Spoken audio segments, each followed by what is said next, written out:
नमस्कार, मी हितेश पाटील, निदेशक शासकीय तांत्रिक विद्यालय नंदुरबार. पुन्हा एकदा आपणा सर्वांचे स्वागत करतो. आपण टाइप्स ऑफ लाईन पाहत होतो. आजचं आपलं लेक्चर नंबर 4 असणार आहे आणि या लेक्चरमध्ये आज आपण चेन लाईनबद्दल पाहणार आहोत. चेन लाईनचा जो थीम प्रकार आहे त्याबद्दल आज आपण डिस्कशन करणार आहोत. मोस्टली विचारला जाणारा प्रश्न जो असेल तो तुमचं चेन लाईनवरील. चेन लाईन काय आहेत त्याबद्दल आपण डिस्कस करूया. Chain line are use for drawing centre line of circle cylinder. तर समजा तुमच्या ड्रॉइंगमध्ये एखादं सर्कल आहे, तुमच्या ड्रॉइंगमध्ये एखादं सर्कल आहे किंवा एखादा सिलेंडर ऑब्जेक्ट आहे, सिलेंड्रिकल ऑब्जेक्ट आहे, तर त्याचं सेंटर दाखवण्यासाठी ज्या लाईनचा वापर केला जातो त्याला म्हटलं जातं चेन लाईन. चेन लाईन कशी असेल?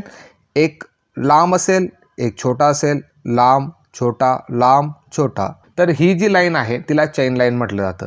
किंवा एखादा सिमेट्रिकल ऑब्जेक्ट आहे. सिमेट्रिकल ऑब्जेक्ट म्हणजे जो रिपिटेशन ज्या ऑब्जेक्टमध्ये होत आहे, म्हणजे तर हा जो ऑब्जेक्ट आहे हा तुमचा चार बाजूने सिमेट्रिकल आहे. म्हणजे इकडेही तसाच ऑब्जेक्ट असेल, इकडेही तसाच ऑब्जेक्ट असेल आणि इकडेही तसाच ऑब्जेक्ट असेल. सेम ऑब्जेक्ट आहे.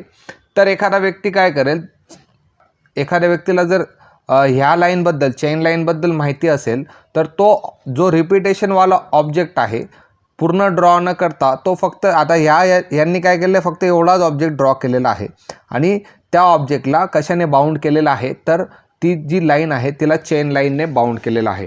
तर जो ड्रॉइंग वाचेल, म्हणजे आता मी जो वाचतो आहे मला चेन लाईनबद्दल माहिती आहे, तर समजून जाईल की हा जो ऑब्जेक्ट आहे तो पूर्ण आहे, फक्त त्यांनी चेन लाईनमध्ये फक्त एवढाच ऑब्जेक्ट ड्रॉ केलेला आहे. हा पूर्ण ऑब्जेक्ट मी कन्सिडर करेल. तर चेन लाईनचा वापर कशात होतो?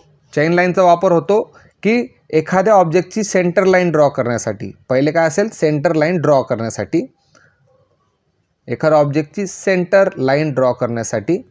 तसेच सिमेट्रिकल लाईन ड्रॉ करण्यासाठी. सिमेट्रिकल लाईन जिथून सिमेट्री होते. सिमेट्रीचा अर्थ समजतो का तुम्हाला? समजा हा आपला चेहरा आहे, हे आपले डोळे, हे नाक, ही स्माईल. तर जर तुम्ही अशी मधून एक लाईन केली तर आपला चेहरा इकडच्या साईडने बी सेम असेल आणि इकडच्या साईडने पण सेम असेल. सारख्या पद्धतीची सिमेट्री आहे. जिथून सिमेट्री आहे ती जी लाईन असेल ती सिमेट्रिकल लाईन असेल. काय असेल? सिमेट्रिकल लाईन ऑफ सिमेट्री असेल. इथं पहा, इथं ही G2 लाईन आहे ती काय आहे? लाईन ऑफ सिमेट्री आहे. इथं ही G2 जी लाईन आहे ती लाईन ऑफ सिमेट्री आहे. कसं आयडेंटिफाय करायचं? तर ही जी लाईन राहील त्याच्यावर दोन पॅरलल लाईन्स राईट अँगलमध्ये ड्रॉ केलेल्या असतील. दोन पॅरलल लाईन कशा? राईट अँगलमध्ये ड्रॉ केलेल्या असतील. सिमेट्री लाईन ओळखण्याची ही खूण आहे. दोन पॅरलल लाईन, हे पहा इथं पण पहा, सिमेट्री लाईन, दोन पॅरलल लाईन म्हणजे ही जी लाईनला आपली जी सेंटर लाईन आहे तिला दोन पॅरलल लाईन 90 डिग्रीमध्ये ॲड केलेलं असेल तर त्या लाईनला म्हटलं जातं लाईन ऑफ सिमेट्री. आणि तिच्यासाठी तुम्हाला लागते चेन लाईन. कोणती लाईन ड्रॉ करावं लागते? Chain line. ऑब्जेक्टमध्ये पहा, आता हा जो आहे ही झाली तुमची, हा पहा, हा अर्धा पार्ट आणि हा अर्धा पार्ट सारखाच आहे. तर ही झाली तुमची G1 लाईन. G1 लाईन म्हणजे सेंटर लाईन. हा सेंटर लाईन ड्रॉ करण्यासाठी सुद्धा तुम्ही काय वापरतात? चेन लाईन वापरतात.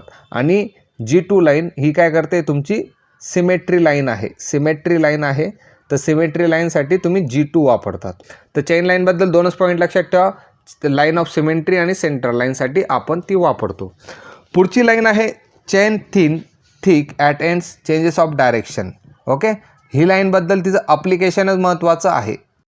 आता ही थिक लाईन आहे तर तिचा 0.3 mm जो एंड जो असेल तो थिक केलेला असतो. काय केलेला असतो? तिचा एंड थिक केलेला असतो. तिचं अप्लिकेशन पडू द्या, बस, बाकी काहीच नाही. याच्यात जास्त काही विचारण्यासारखं नाही. आता समजा तुम्हाला हा जो ऑब्जेक्ट दिलेला आहे, हा जो ऑब्जेक्ट दिलेला आहे तर तुम्हाला सेक्शनल व्ह्यू ड्रॉ करायचा आहे. तर सेक्शनल व्ह्यूला ड्रॉ करण्यासाठी जी लाईन वापरली जाते तिला ही चेन थिन आणि थिक ॲट एंड, म्हणजे जो एंड आहे, जो तुमचा एंड आहे तिथं फक्त थिक केलेली असते, बाकी ती पूर्ण लाईन थिन असते. तर सेक्शनल व्ह्यू ड्रॉ करताना ह्या लाईनचा वापर होतो. सेक्शनल व्ह्यू म्हणजे काय तो आपण प्रोजेक्शन जेव्हा घेऊ त्याच्यामध्ये तुम्हाला क्लिअर करेल. फक्त सेक्शनल व्ह्यूमध्ये जे कटिंग प्लेन्स असतात जिथून कटिंग होते आणि त्याच्यानंतर तुम्हाला ड्रॉ करावा लागतो, त्याच्यासाठी ह्या लाईनचा वापर होतो. याच्यात विचारण्यासारखं काहीच नाही.